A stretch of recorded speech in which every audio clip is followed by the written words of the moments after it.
I think he wears the same tie in all of the media interviews they did for this movie. And I watched a bunch of those, and I just gotta say, it is stupidly delightful that like a bunch of junket like journalists are going into these meetings being like, I'm interviewing Kermit the Frog, and we're just gonna that's it. Like We're going. you just have to ask the questions and roll with the punches because whatever happens, happens.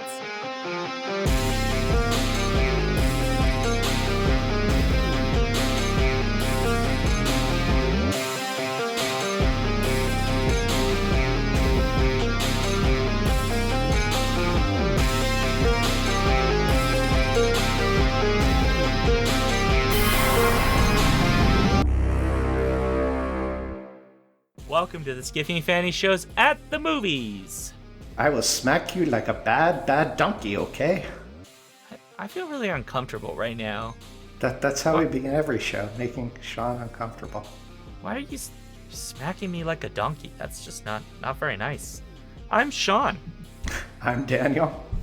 And on today's show, we'll discuss 1999's Muppets from Space, the sixth film in the Muppet movie franchise. It was written by Jerry Jewell, Joseph Mazzarino, and Ken Kaufman, directed by Tim Hill, and starred the Muppet performers Dave Goelz, Steve Whitmire, Jerry Nelson, Bill Barretta, and the legendary Frank Oz, as well as Jeffrey Tambor and a host of celebrity cameos, including an Arquette.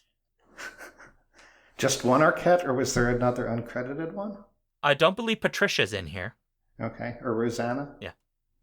I don't believe that one's in here either. That Okay. It is just the Arquette who is easy to forget was in Scream. Scream, and yeah. And his Pilloried. That's about the only thing I know him from, actually. He's made fun of as Dookie, I think, in the Scary Movie parodies. And it's just because he's gross and may or may not poo himself. So there you go. That works. Fun Well, fact. his name in the Scream is like Dewey, right? Or something? Yeah, exactly. Okay. So before we get into the discussion of Muppets, a reminder to please share your comments, questions, or suggested topics with us at skiffyandfanty.com/listener suggestions. We could discuss them right here on future shows. If you aren't already, join us live each Friday at 6:30 Central on Sean's Alphabet Streams Twitch to be part of our interactive live streaming format, or join us anytime for interaction on our Discord. Finally, please join our Patreon and be part of our exclusive content. It only takes $1 a month, and let others know about how fabulous we all are. Yeah. Especially Sean. Sean is like extra fabulous. Especially me. Yeah. Mr. Fabulous. All right. So before we get into this, we have to make sure that we know what this movie is about.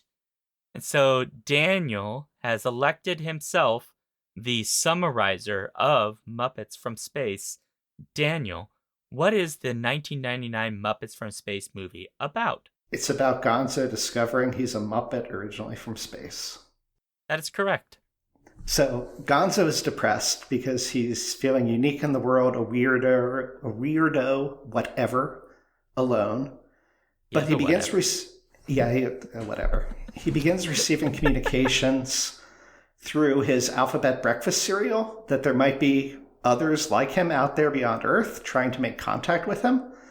At the same time, CovNet, a top-secret government organization that investigates potential threats of extraterrestrial invasion, has also been picking up these communications via their surveillance, and Edgar Singer, played by Jeffrey Tambor, who leads the agency, is eager to find the alien recipient of these messages on Earth.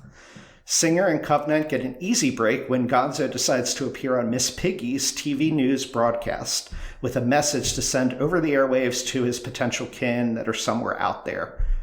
CovNet takes that opportunity to kidnap Gonzo along with Rizzo the rat, who is with Gonzo at the time. And so then it's up to a group of Muppets, Kermit, Fozzie, Pepe the King Prawn, Miss Piggy, and Animal, to stage a rescue from the government facilities before the government sucks out Gonzo's brain and uses Rizzo for some lab experiments. So, successfully escaping the government facility with a bit of tech help from Dr. Bunsen Honeydew and Beaker, meep, meep, meep, the Muppets head to nearby Cape Doom, where the aliens, who turn out to actually indeed be others of Gonzo's species, make contact with humanity. And Muppet-anity? Singer's plot is foiled, and he ends up accepting a position to be an ambassador from Earth to Gonzo's people. Gonzo briefly considers going with his kind back out into space, or presumably to their home planet, but he ultimately decides to stay on Earth with his Muppet family. The end. The end. Question, though, we have to deal with, which is COVNET is an acronym for something, and I do not believe the movie tells us what it is. It does not. I don't know what it stands for. I have no idea either. And so I think this movie doesn't really explain a lot of details. No, it doesn't. So I am very curious. Kind of go with it. If anybody in chat live with us or wants to send us a note via email, skiffyfanny@gmail.com, or the listener suggestion link, what they think COVNET stands for, COVNET, I will accept those. So please let us know, because I have no idea. All that they say it is that it's cleverly disguised as a cement factory. Yes, cleverly disguised as a cement factory.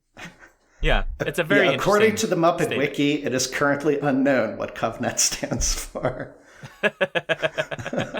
So send us your thoughts, what you think it stands for. That is the goal. I want to know what people think it is. There is a Muppet Wiki, Prince Justin. There's a wiki for everything. In chat, he's saying there's a Muppet Wiki? Question mark. There is a wiki for everything, yes. There is a wiki for everything. There's probably a wiki for this show somewhere. Prince Justin, I am disappointed you haven't been to the Muppet Wiki before. Turn in your beat card right now. I mean, that should be like a weekly visit, at least. Okay. So let's talk about this movie. So I think most people will know, if they know anything about the history of the Muppets, this is kind of at the end of the lagging period of the Muppets. This film really doesn't receive very much love by comparison to other films. No. It's the last one of the original until they revived it in 2011. Correct. Yeah, they did a Jason Segel film with Muppets in 2011. So really, the Muppets are in kind of a bad place with this film. Frank Oz even said that this movie maybe wasn't up to what it should have been, and it wasn't the movie that they wanted it to be. And so some of that may go down to some of the history of the writing. This had a couple different story lines.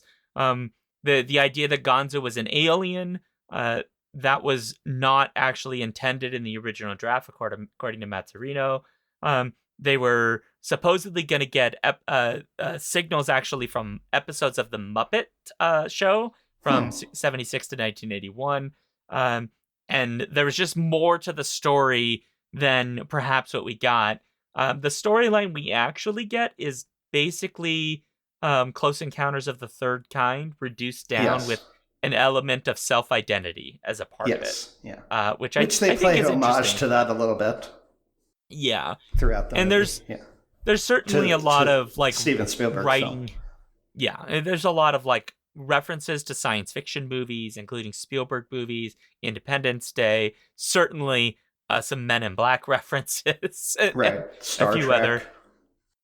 Yeah, and Star Trek, very overt references to Star Trek that gets shut off very quickly.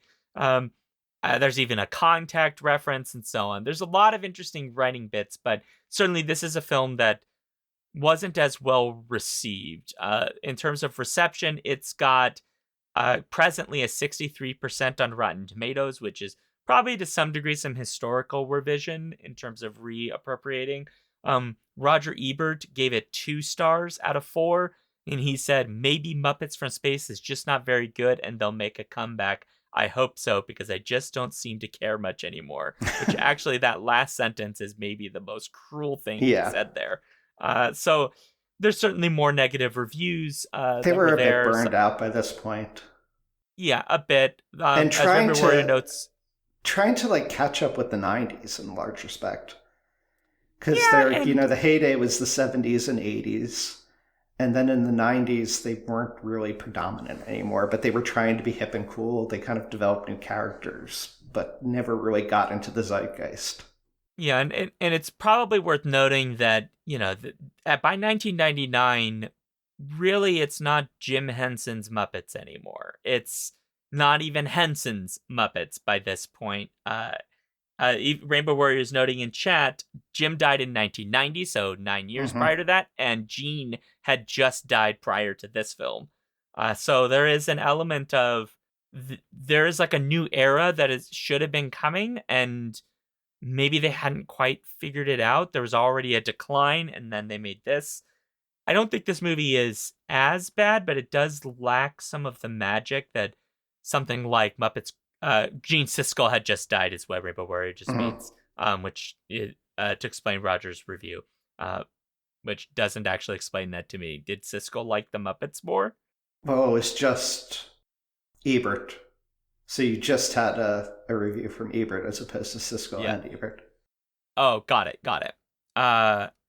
In any case, but my understanding is this movie did begin, at least the core of it, as being one to explore Gonzo as being that weirdo, the loner of a little more into what exactly he was, and then also playing off of, I guess, in Muppet Christmas Carol, they kind of began enjoying the play between Gonzo and Rizzo, the rat. Yeah. And thought they made a good team. And it's like, well, let's take that and make a story that focuses on them as characters. And it does work. It is a very interesting framing at the beginning of this, with like the dream with the Noah's Ark at the beginning, and with F. Mary Abraham. Yeah. And, you are doomed.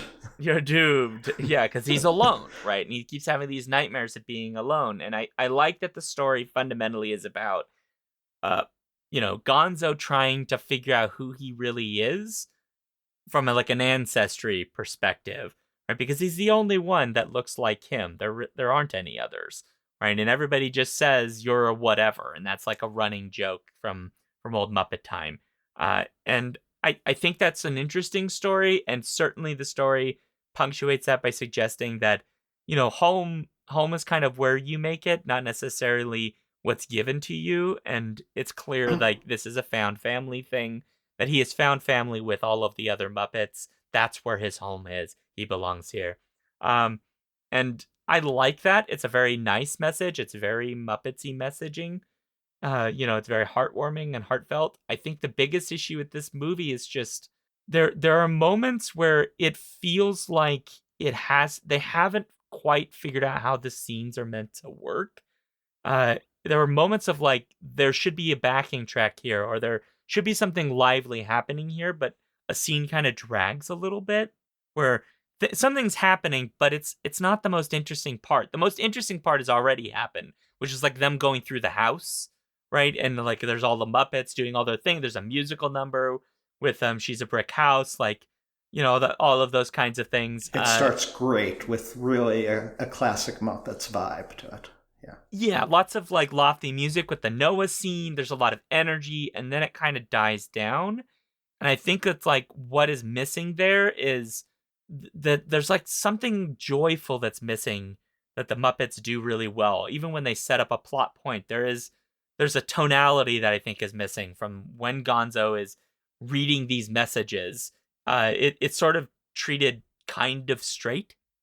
And I think that's the thing I would say is the mistake. There needs to be, I think, a little bit more play going on. You know what I think is lacking? Is what? And to some regard, it's probably due to the absence of Jim Henson, the music. You start off with a great musical number, but then you don't really have much else throughout it. Like there's popular music that's employed. There's a big, music and dance number at the end. Yeah.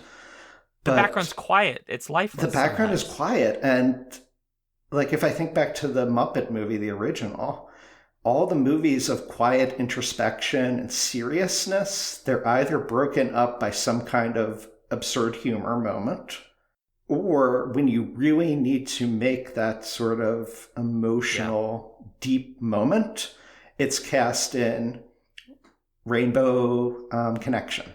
You write it in song, and that's the real emotional kind of moment and the quiet. Yeah. And this never does that right because I think they miss out on using music to convey that. I think like they just needed more time. Like the story's fine. I think it's a kind of it's great to do basically Muppets doing Close Encounters of the Third Kind. Like that's essentially the story we're getting. I think that's perfectly fine. I think it'd be even funnier if they could somehow convince Richard Dreyfuss to show up, although I suspect he's a little That would too have been good. pretentious for this. But it would have been fun, like especially if he's holding the Gonzo potatoes at one point. That would have been Yeah, pretty funny. But that they gave to another um, character. yeah, they gave to another character instead. But I think like there's just there's an element of this needed more time to gel. They needed more than just the like funk music bits, which I think are fine and fun.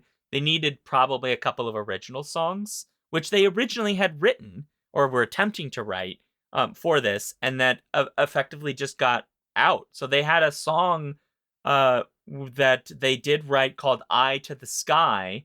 That was in an early draft, but it's not included in the soundtrack. And yet I kind of would like that. There was also a different rendition. I'm going to go back there someday in this Oh, that would from have the been Muppet perfect. movie, Yeah. which would have been nice too, because that's a nice callback. But it's not here, And it and inspired, because I think that song is partially what inspired also them to explore Gonzo a little more that it would be in great if this. what they had done Yeah. and had said, well, we were very successful with these other films, Muppet Treasure Island, Was the it Christmas Carol. unsuccessful? I thought I believe Treasure Muppet. Island was kind of a failure as well, It's got but Tim Curry in it, so I don't care what you think. I just want to I be actually have. clear. So that's one I haven't. That's the only feature Muppet movie I haven't seen still. Is uh, Muppet Treasure Island. I refused to watch it when it came out because I was a purist and only wanted the original Muppet well stuff. now I'm And freaking then, curious. so I still haven't watched. I would love Tim Curry regardless, but otherwise I don't really know much about it. And I thought that it had been not that well received. Okay, so Muppet Christmas Carol is 1992, right? We've done that one for Mm-hmm. this show, right? That one was, I mean, it cost them 12 million. They made 27.2 approximately. There may be more hiding in there, and they certainly made a lot on sales later on, right?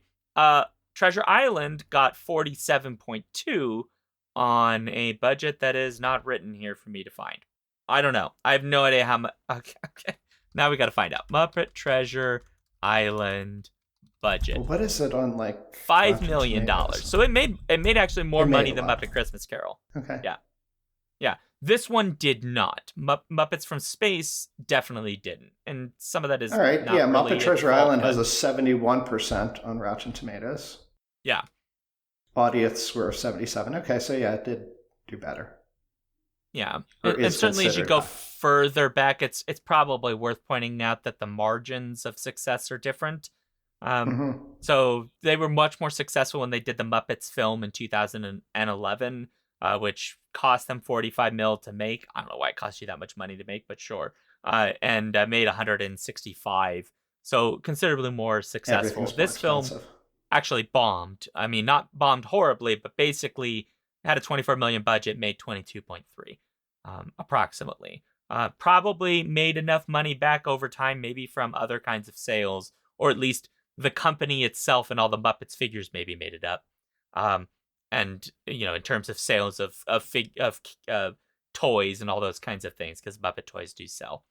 And certainly, like when you look at Treasure Island or you look at Muppets Take Manhattan, which cost 8 million and then made 25.5. Like it's not like these films were making, you know, amazing box office Right. Yeah. budgets, It's but it mostly also kids that are going to see them, so or yeah. So families. Yeah. so there's but really like by the time you get to the 1990s, I think the bigger thing is just the Muppets are in decline. They don't have the same cultural influence they Mm-hmm. had the decades prior. And that's really part of it is competition. There's just a lot more children's programming in the 1990s. We Mm-hmm. get things like the Pixar films, which are enormously successful, and other films for kids that are pretty successful. So it just And I struggles. And I mean, think even that interval between like 96 and 99, you had a lot of people that grew up with the Muppets that now had really definitively aged out. right. Where it would not be cool to go watch a Muppets movie per se.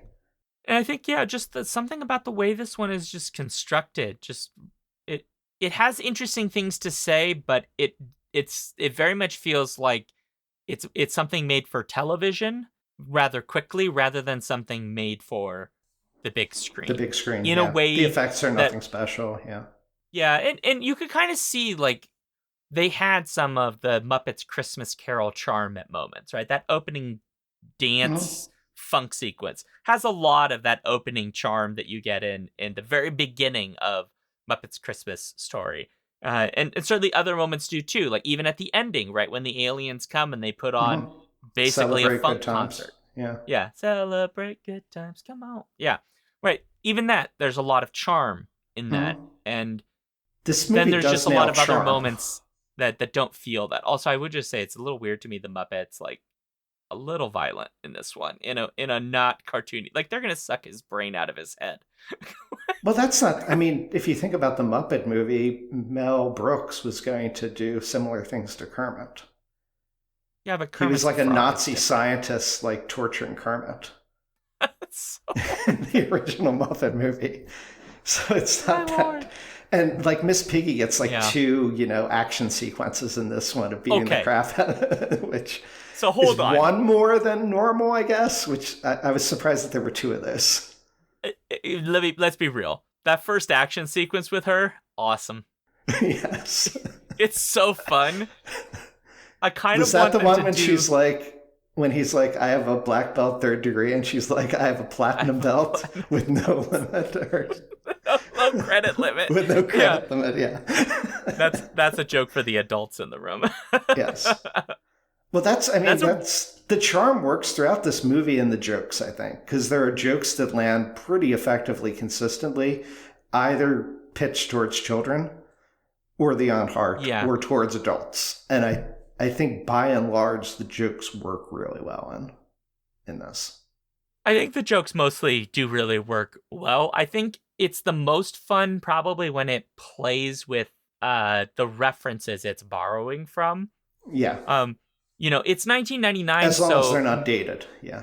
As long as they're not dated. I think... Like the Dawson's Creek ones.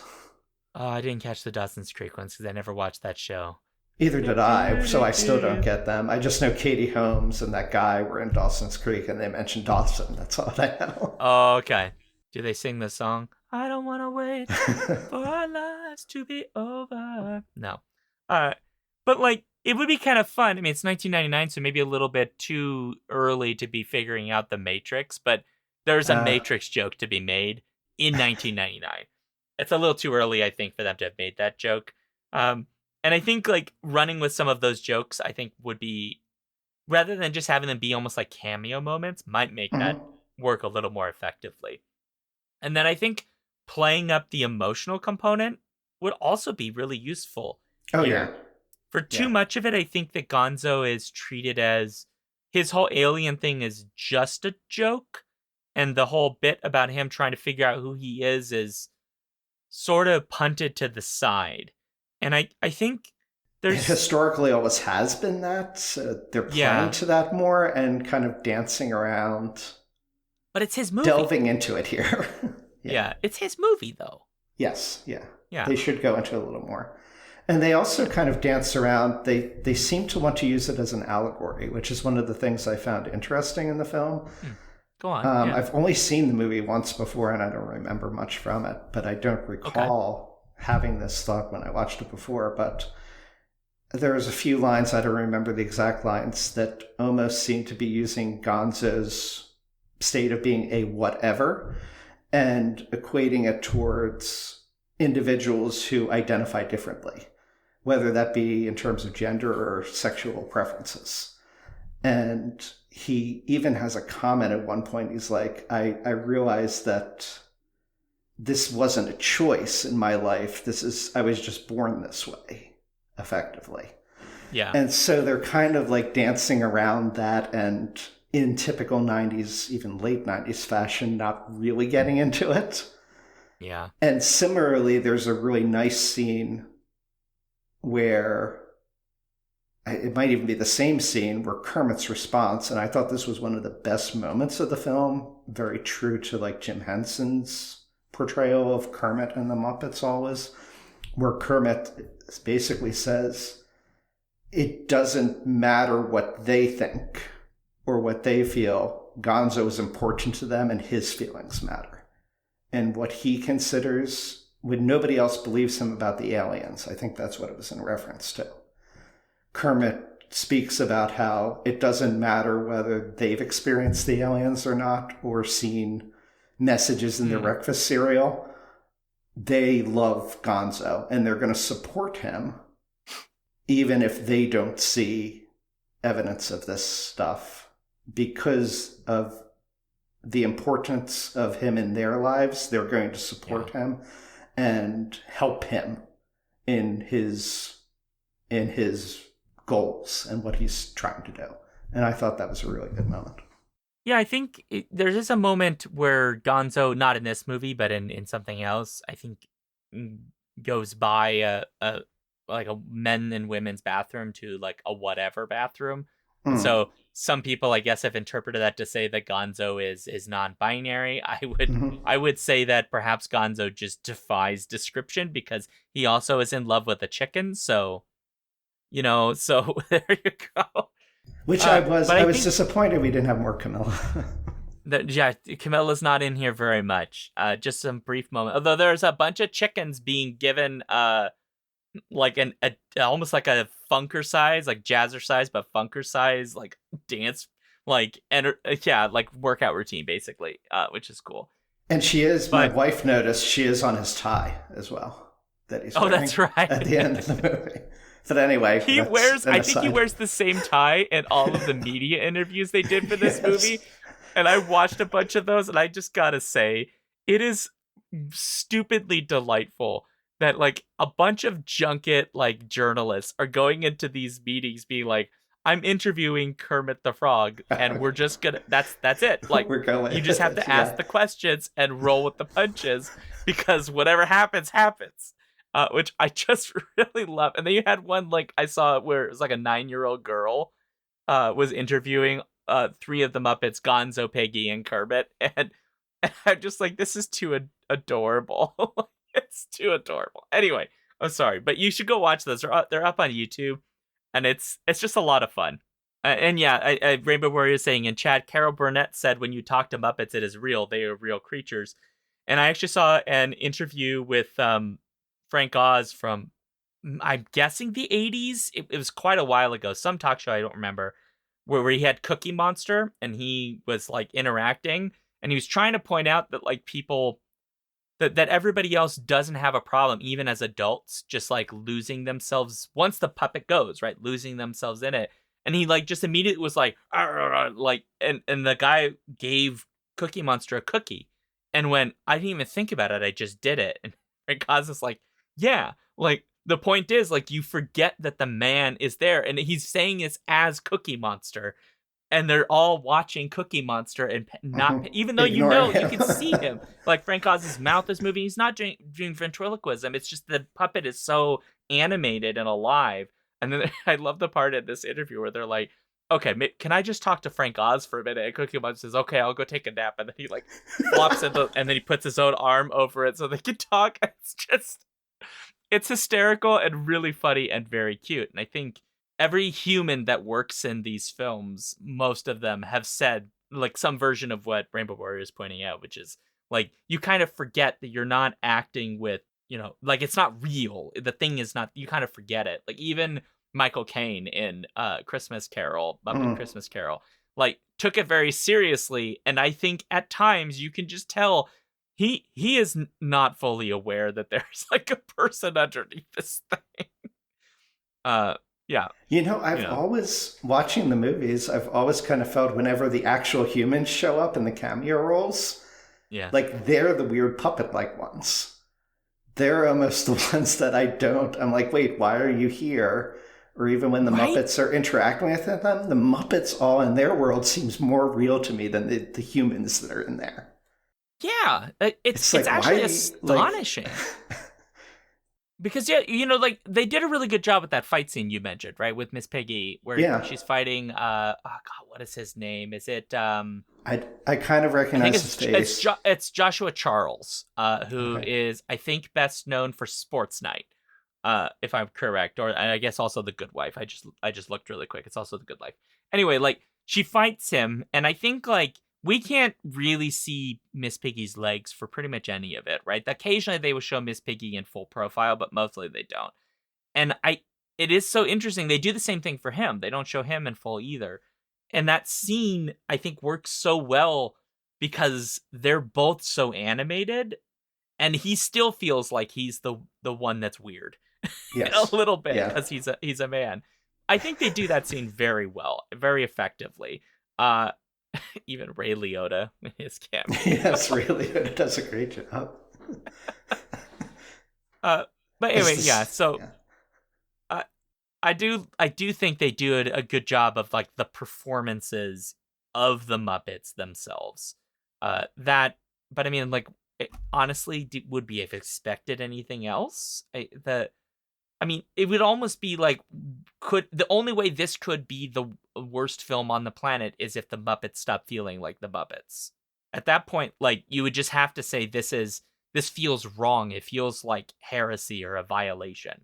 Mm-hmm. But this film doesn't have that. It has pacing problems and direction problems, but not the Muppets feel like Muppets. It would feel like the Muppets in the original season of Saturday Night Live, where Yeah, where yeah. they no longer really seem like Muppets. They don't have that power or pull of seeming real, Yeah, I think like that's so real important, individuals right? or real people. Yeah. Yeah, this is I think why some of the funniest Muppets bits from like the old show, even when they're ad-libbing, right? Part of the joy of it is right, they're so good at making them feel alive even when they're interacting with humans. Like I know like Lady Gaga did And some being their special years ago. personalities. Yeah. Yeah. And I think if you watch the Lady Gaga show, like it's not very good, but it has moments where it's just like Lady Gaga and a Muppet hanging out together, and it's very funny because like Lady Gaga's trying to like act, like normal, like and then a Muppet does something hilarious, and it's sort of like I can't help but laugh because this joke is so funny, and I think that improv that Muppets do very well. Maybe some more of that here would be really good too, is like little moments where there's a little Yeah, more of that's a that good point. improv. It'd be kind of nice. Yeah, I don't recall any moments that really felt improv as a. I can't say the whole word improv. Improv as whoa, I can't say it either. Improvisational? Improvi improvisational. Improvisational? What I I don't feel know like we why I both just had a can't get all stroke. those syllables out, but yeah, it Improvisational. didn't really like the original, the older ones um had moments like that where you could tell both the cameo actors Yeah. and the Muppet performers were doing that element of improv. And it may be that Yeah. most of those cameo actors in those early ones were also like improv based comedians by and large, whereas most of the people that were cameoing in this aren't comedians per se, right? Improvisational. Improvisational. I still Improvisational. can't say that. Paul has put it in chat. I'm sorry. The whole time we were talking, my brain was stuck at this word. Like But David Arquette, not really comedian. Hollywood Hulk Hogan, he's not very good in this. That right? one they could have Katie cut that out. Holmes, Ray Liotta. Like Ray Liotta's the funniest of all of them, I think, but he's not a comedian. But none of them, But I Ray don't think, really Liotta's have that improv kind of yeah, but Ray foundation. Liotta's funny because he is known for being such a So serious serious, yeah. role, like gangster type characters, very fierce. And so the idea of him playing against his type is the joke. And he doesn't have to play that as a comedian. He just has to play that against his own type. Right, with Right. sincerity, yeah. With sincerity. So I think like that's the difference, right? That this film does it pretty well at times and then maybe sometimes a little less effectively.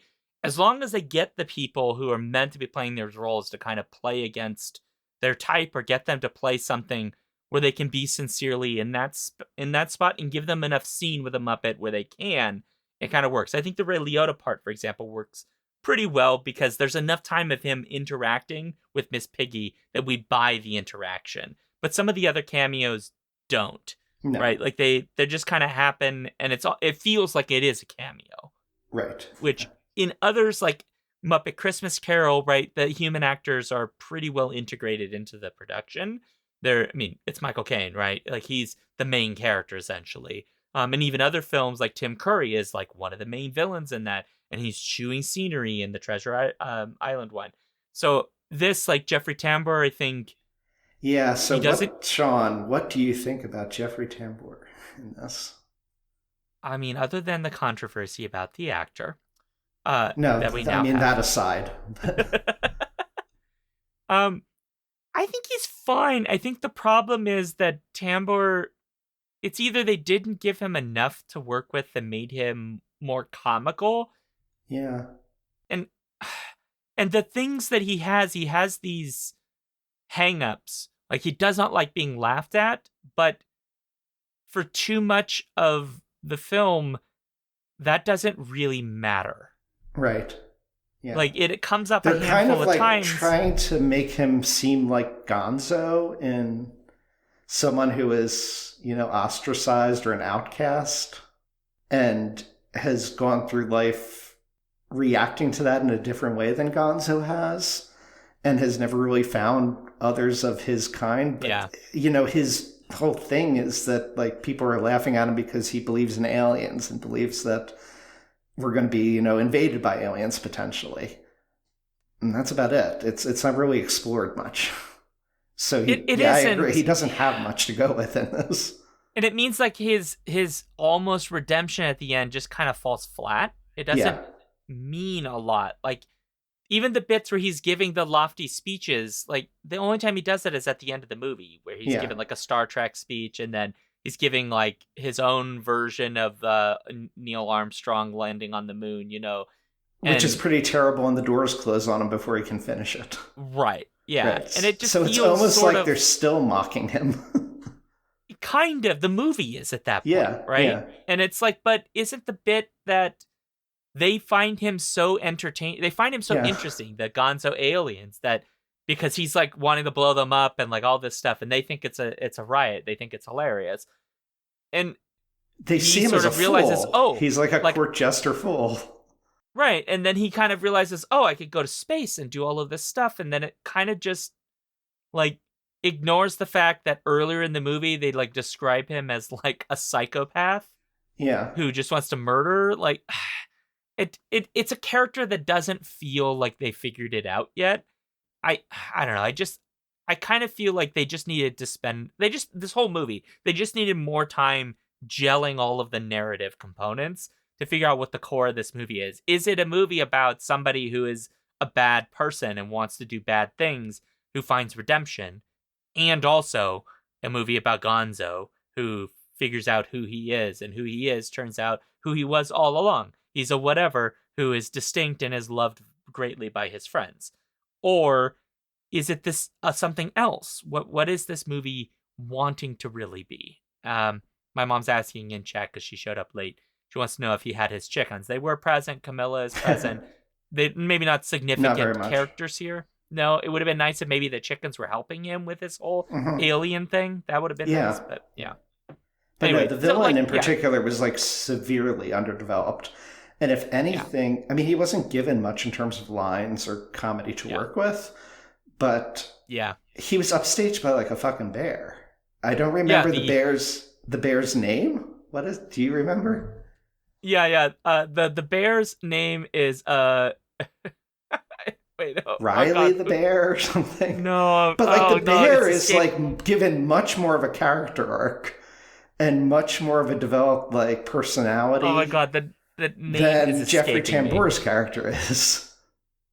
Yeah. Oh, it's Bobo the bear in chat, and he plays. He is Rentro in the movie. Rentro. Okay, I knew it began with an R. He is described as the wiki as like an Ursine agent, which I find very funny as a phrase because it is accurate, but it also sounds like some sort of government title at the same Yes. time. Anyway, I'm sorry. So please continue. Well, he's a much more interesting villain character, right? I mean, he's a villain lackey, but he's given an arc. He's given a redemption, an actual redemption, as opposed to everyone just mocking him and like, we're going to bring you along because we like to laugh at you, when the whole thing all along was don't laugh at me. So like nothing ever really works right with the Singer character. But the Bear character is much more engaging, much more interesting, has comedic lines, has, you know, the actual conflicts going on, like, do I go with the bad guys or do I go with the good guys, etc. So the Bear was so much more interesting. And He's if anything, I thought it would have worked better if the Bear had just been the main villain. That would have been much more interesting, I think. Yeah. And have Jeffrey Tambor be the lackey. The lackey. Because I think that would have been good. Tambor is a good comedic actor. I've seen him in many things. He is very funny. But I do find that Tambor is more funny when he is not actually the character in charge. Right? Where he thinks he is, but he's not. He's more funny. Like, thinking of him in Arrested Development, for example. Right? He's hilarious in Arrested Development, but it's a character who's brought low right from the start. Right. And then when he finally gets out again, he's trying to regain all of that and realizing he really can't. He has absolutely no control. Yeah. He has no control. I think that's more interesting. So having him as a lackey, where he's like beholden to this bear person who is just like constantly eating peanut butter honey sandwiches or whatever he eats, like, you know, and kind of bumbling and not very good at his job, and the lackey's trying to keep things going, you know, because the bear's getting yelled at by, you know, General Luft and all of these things. Yeah, I think that'd be more funny. Yeah. Well, Rainbow Warrior is asking, are Muppets allowed to be villains? And no. Well, there's not really. I mean, as long as they have redemption eventually. Because in this, you have the scientist that's going to suck out Gonzo's brain. Oh, yeah, that one. But then he ends up, you know, making friends with the rats and... Yeah, no, there are and Muppet similarly in the past, there have been villains. ones who have worked against the Muppets, but then sided with them by the end. Yeah. Yeah, and certainly there are my mom's saying not true Muppets, but I think my mom might be referring to things made by the Jim Henson Company for other products that are not. So like the Skeks, for example, from Dark Crystal, for example, the Skeksis from there. Are all obviously technically Muppets and technically not at the same time. I consider them Muppets. They're just from another dimension. Shut up. I'm right.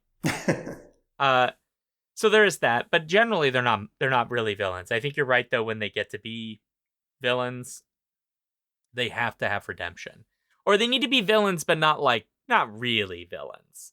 Yeah, I don't know. It's kind of weird, but I don't know. This is kind of what we're getting at. Oh, it's Spider Lily. Good evening. It's Tanya LeBird. Welcome to the chat. Thank you very much for showing up, Spider Lily. You get 42,000 points for being here. I don't know how to actually do that for you right now, so Paul will probably do it for you. You're welcome. So yeah, Spider Lily hasn't been here in a hot minute. Paul the point, man.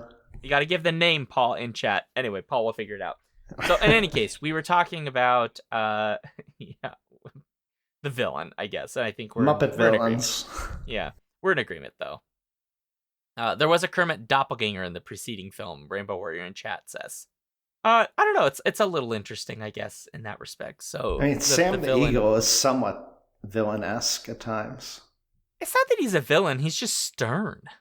Yeah, but he's a villain in the sense like he's stopping them from having fun. Well, yeah, okay. In the like loose sense of how a child might perceive. I guess more antagonist. Yeah. Yeah, I don't know that I would say that it's a true villain. But regardless. The Fraggles. The Fraggles? Yeah, the Fraggles are part of the Muppet No, universe. not the Fraggles, the Frackles. Are they the evil Fraggles? A group of Muppet monsters who first appeared in The Great Santa Claus Switch as the henchmen of Cosmo Scam, the villain who tried to replace Santa Claus. Huh. That's alarming. Yeah. And no, and I clicked on it because I thought maybe we were like the villains of the Fraggles, but no. Fun fact, did you know that Wendy's, Travelodge, and Sbarro all advertised some aspect of this film? Just thought you should know. Because apparently there were promotional tie-ins with Wendy's and Travelodge while the film was being marketed.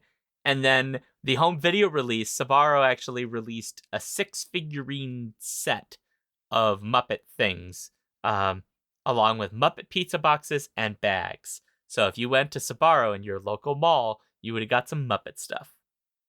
There you go. It was a different time, Daniel, back in the 1990s. They were good days, right?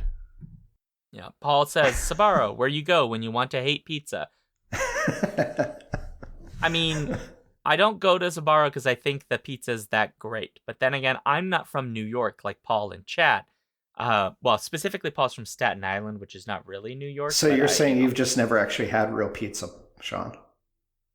I've never had New York pizza. No. So I've never been to New York City. Yeah. I've never been to New York City. So had an earthquake today. I heard there was an earthquake. Hopefully everybody is safe. So, and if not, get safe or else. Yeah, I had even some rumblies here in Pennsylvania, I found. That's alarming. So, well, okay. So we're getting kind of long. And so yeah, we should anything else? Up. Yeah. Any other things that you want to kind of mention here? What was your favorite movie? Or your favorite moment from the movie? Favorite moment? Ooh, that's a good one. Honestly, it's the funk dance scene at the beginning. Okay. It's exactly what you think of Muppets. It's literally a character trying to go take a shower while everybody is up showering in every which way possible. There's the shrimp guy, right? He is Pepe. The king Pepe, prawn. Right? The king prawn, right? He's in the sink, He's not a right? shrimp. The penguins are all in one of the bathtubs. The penguins are all in the tubs. Yeah. Fozzie is in his raincoat taking a shower and then screams like he's naked, even though he's not. You have all these characters taking a shower while this other character's wandering around trying to find a place to take a shower. It's Animal, by the way. Right? It's all very fun and playful, and then it becomes and that Animal uses the toilet. Yeah, he just uses the toilet, which is very Animal. I just find that overall was that was the most perfect scene of the movie. It was the most Muppety scene, and I loved it. And I wanted this film to have more of that overall. What about you? That actually was mine. The aforementioned scene with Kermit that I mentioned in the van. In the what are they called? The Mayhem? The band. Why am I blanking on the name of the band? Animals Band. Yeah. Well, Dr. Teeth and... the Electric Mayhem. Electric Mayhem, yeah. The Electric Mayhem van. The moment where they're having this serious discussion, the sort of corollary to that, a top moment of the movie, was when Kermit gives the speech of, "We're Muppets, we don't leave our friends behind." And then someone's like, "We just left Dr. Bunsen Honeydew and Beaker at the rest stop." And so Kermit responds by looking around and going, "From this moment on, we never leave a friend behind." Love that moment. But my wife, her favorite moment that she mentioned was when they're playing poker and Rizzo has the 4 aces, and so he bets his aged cheese and puts that into the pot. And then Pepe the Prawn ends up winning because Rizzo's cards get lit on fire by Gonzo. He wins with a pair of deuces. Yes, and so he had the pair of deuces, and Pepe sang the song then about, what is that poker song? You gotta know when to fold them. Gotta know when to hold them.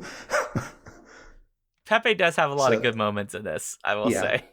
And that's very fun to watch. I was, back when I was a kid, I mean, I wasn't really a kid by the point this came out, but I was somewhat antagonistic to Muppet Christmas Carol, Muppet Treasure Island, and Muppets from Space because they weren't the original sort of trilogy of movies to me from my childhood that I had nostalgia for. And part of that was I had resistance to them bringing on focus to other characters. Like, I wanted to see more of those characters from those original movies. And I remember at the time, I really was angry that they gave so much time to Rizzo, and particularly to now this Pepe the Prawn, who I just found annoying back then, but I was like in high school, college by that point. So Okay. now with a lot more years, I can look back on it and actually enjoy the character much more. But I remember that being a part of the reason why I didn't like this movie is the shift of trying to find new Muppet characters to connect with audiences. Oh, interesting. Huh. That I I never did had not that appreciate experience. at the time, but definitely do now.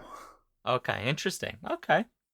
If you, um, well, okay, Rainbow Warrior has a question in chat that I'll ask that first before we do close out things. Have you seen the Electric Mayhem series? I have not. Have No, you? I have not. Let me pull it up. There's an Electric Mayhem series. Oh, I'm googling it right now. Hold on. We I'm did assuming it's see, called the Muppets Mayhem, is what you mean. Not the Electric Mayhem. It's American musical comedy television series featuring the Muppet musical group Dr. Teeth and the Electric Mayhem. The premise: junior A&R executive Nora, played by Lily Singh, must deal with the madness caused by Dr. Teeth and the Electric Mayhem, who come face to face with the modern musical business as they try to record their first ever album with which to go platinum. It stars Lily Singh as Nora Singh. Let's see, Leslie Carrara Rudolph as Penny Waxman. There is obviously all the Muppets are in this. Sarah Chaudhry is Hannah Singh. There's other characters. It looks like not giant names, and that's okay. Rachel Bloom makes a cameo. There's James Hong. James Hong, is that name? Oh, James Hong. James yeah. Hong makes a cameo. Oh, I'm already happy about that. Ben Schwartz is in it. There's a couple other fun folks. So there you go. So it's on Disney Plus. You can watch it if you'd like, or not. Up to you.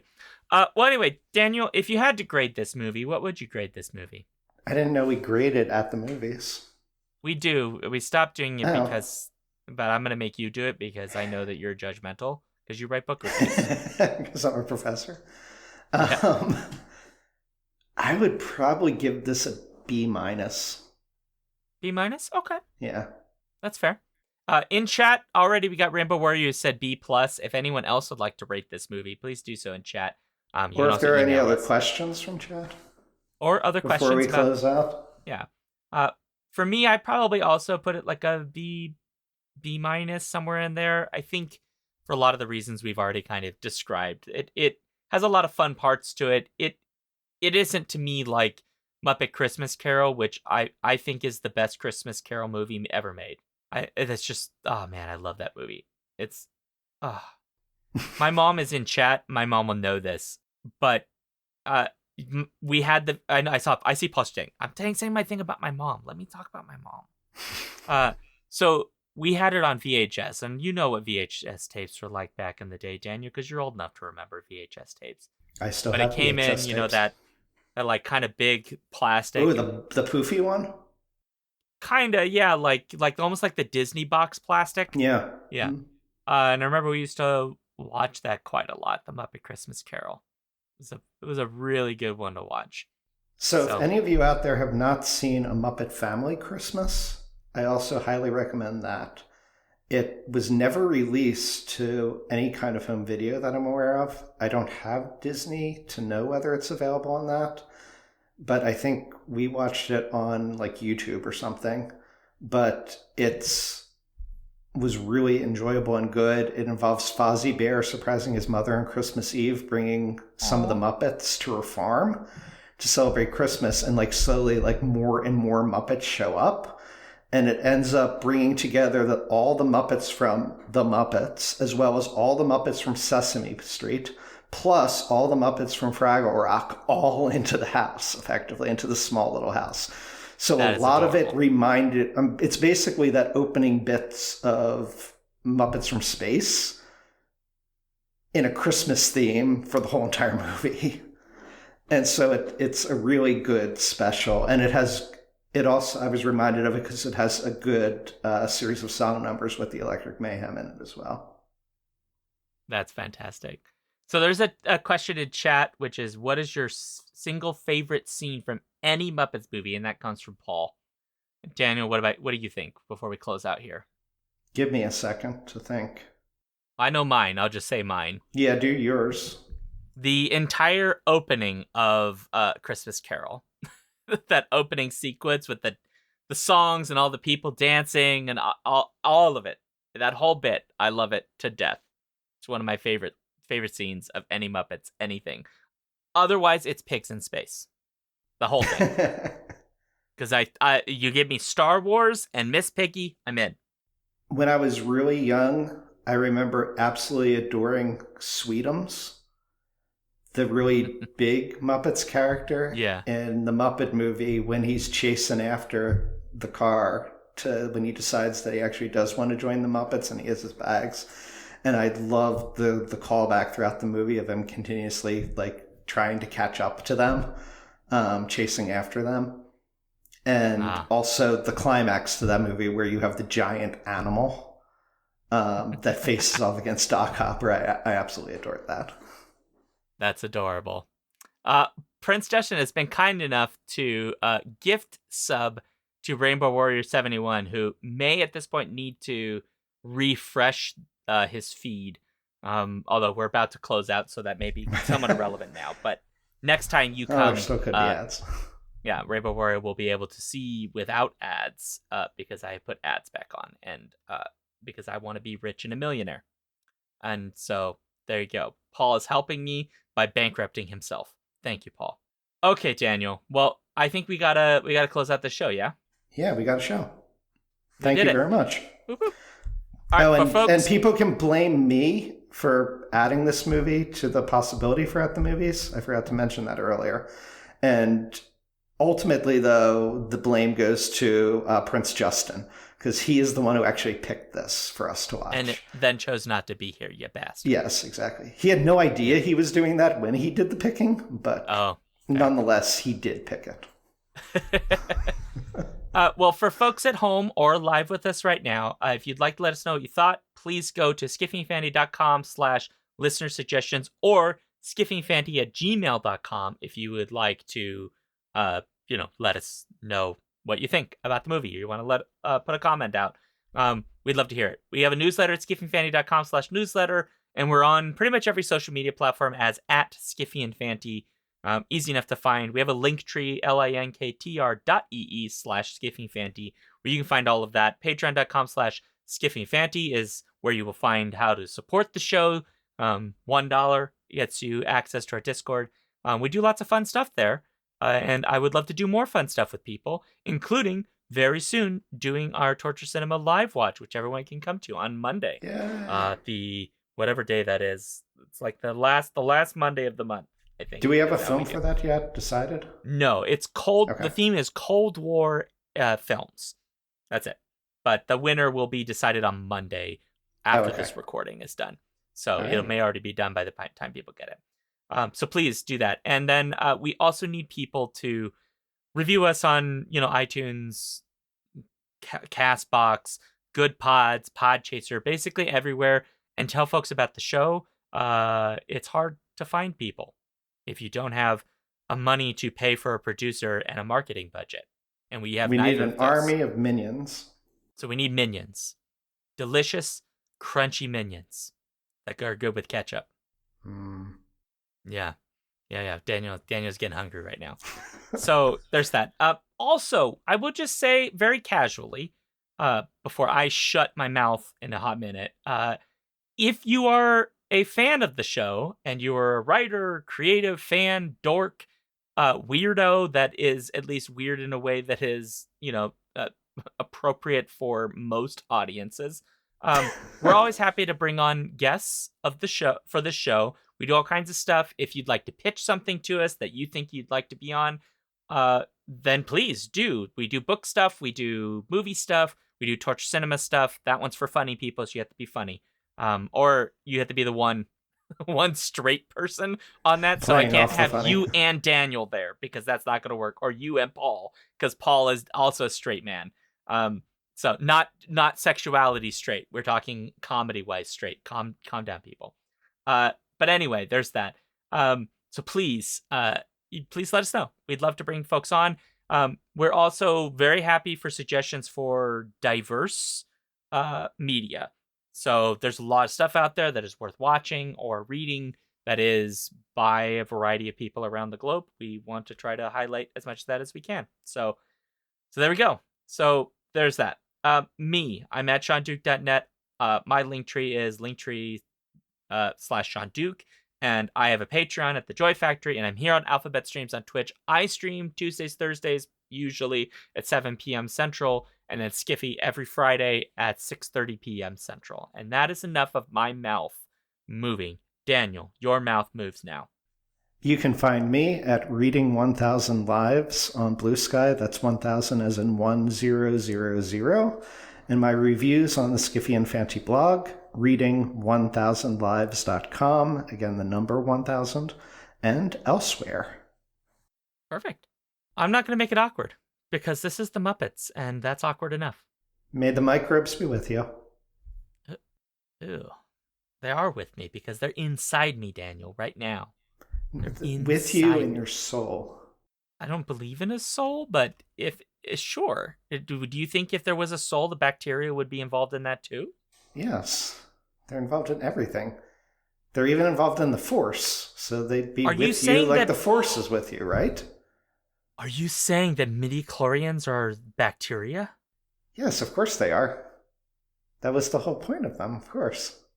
Paul in chat, I'm going to get Force powers. Daniel's going to help me. Next week. Actually, next Friday is when I give you the power of the power of the microbes. You shall teach me, your young Padawan. All right. And on that note, awkward ending and see.